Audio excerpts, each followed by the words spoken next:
Hey there, friends. This is Katie Richardson. You probably know me from the worship team, but I'm also part of the leadership board here at First United, and I head up the HR team. I have a little bit of a bittersweet announcement for us today. Before I start, this is not going to happen for a few months. But I wanted to let you know that come July, which is the start of the new appointment year, our amazing Pastor Sarah is going to be stepping away from being a lead pastor in the United Methodist Church. Pastor Sarah is going to share a little bit more about that with us in just a minute, but I wanted to let you know that we as the leadership board are excited about what this means for her and what comes next. Of course, we're a little bit sad. We're really going to miss her leadership. But Pastor Sarah is going to stay a part of this community, so this is not a goodbye. Because we are a United Methodist Church, you might already be familiar with the process of appointing a new lead pastor. I've asked that Reverend John Farley, who is our wonderful district superintendent, would record a little message for us, just explaining how he's going to help guide us through this transition and what the process will look like. So here is Reverend Farley.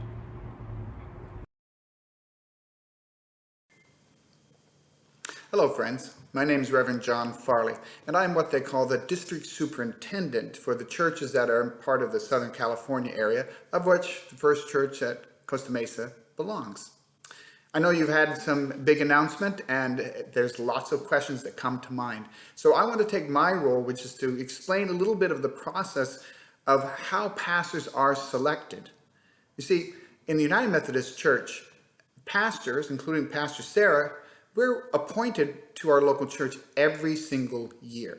We're appointed by a bishop and a cabinet who work together to identify the right person for the leadership in each congregation. And that takes different personalities for different congregations. But again, Sarah has not been appointed for 4 years. She's been appointed for 1 year, 4 times with you. And she will be with you through the end of June. And we will spend this time working with your leadership, consulting to know the needs of the congregation and know the character of the congregation. It's interesting because I was superintendent when Sarah came to be the pastor of this church, when she began this ministry that is so special. And I want you to know that I'm deeply committed to finding the same kind of called person with openness and inclusiveness and care and safety and peace and wanting to be a part of the Costa Mesa community, being able to relate to and be a part of probably the most diverse congregation we have in this conference. You are the most unique, alive, new body of Christ. And it's an exciting group. And we want that excitement to continue. So recently I met with your leadership team. There were about 10 of us there, and listened to all of the characteristics that are part of the congregation. And what we will do now is we will post coming this week so that all the clergy, and there's about 340, every clergy in Southern California and even Hawaii will know that Costa Mesa will be coming open. It allows them to put their name forward if they feel called. And I really believe we will find someone, not exactly like Sarah, but we need those things that Sarah has. We need that creativity. We need that energy. We need that inclusiveness and openness. And we really want to find somebody who just wants to love this congregation. So the bishop and I work together on that. We'll even be open to Sarah giving us ideas from friends around the country. There's just no limit to the search we will do, to keep it open until we find that right person to come and to take the baton and to carry on the ministry that is your ministry. I know that Pastor Sarah loves you and she's so proud of who you've become. And it does my heart good because I saw the dream 4 years ago and I've seen it come into life. You are the body of Christ.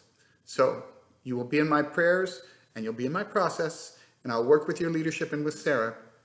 And I look forward to introducing your next beloved pastor. God bless.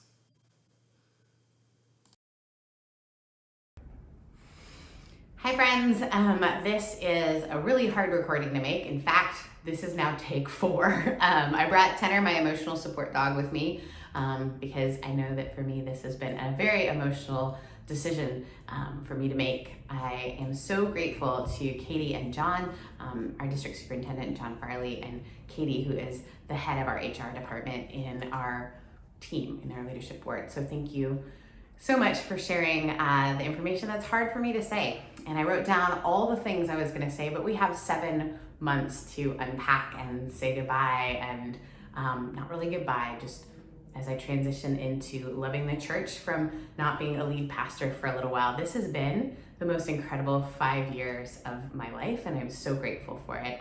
Who would have believed 7 years ago, as I sat down with some of the leadership of Costa Mesa First United Methodist Church, that it would end up being a place that I would get to develop my leadership skills, where I would get to use my gifts of creating space. Even this office wasn't here at the time. And so I'm grateful for all the spaces we continue to create together.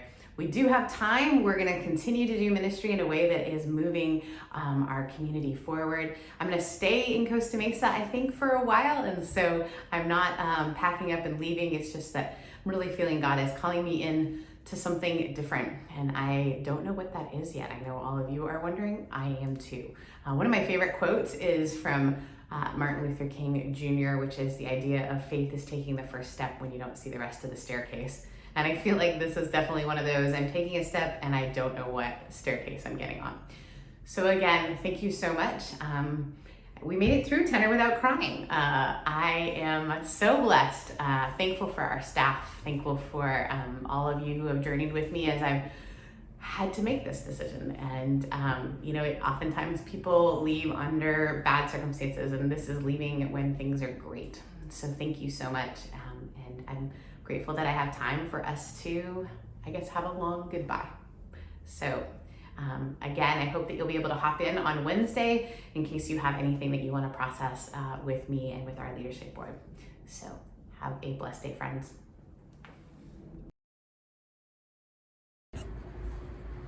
Hey, it's me again. I'm sure that you have a lot of questions, and maybe you have some big feelings. So this Wednesday night at 7 p.m., the leadership board is going to be hosting a Zoom meeting where we can all see each other's faces and process through this announcement together, along with Pastor Sarah. Friends, however you are feeling right now, we've got this. The leadership board is going to be working closely with Pastor Sarah and with Reverend Farley to make this a smooth transition. I do ask that just as you extended so much grace and kindness towards the First United team as we navigated a pandemic, that you would do the same as we navigate this transition. So check your emails. We're going to be sending out information soon about that Zoom meeting, and I hope to see you all there. All right, bye friends.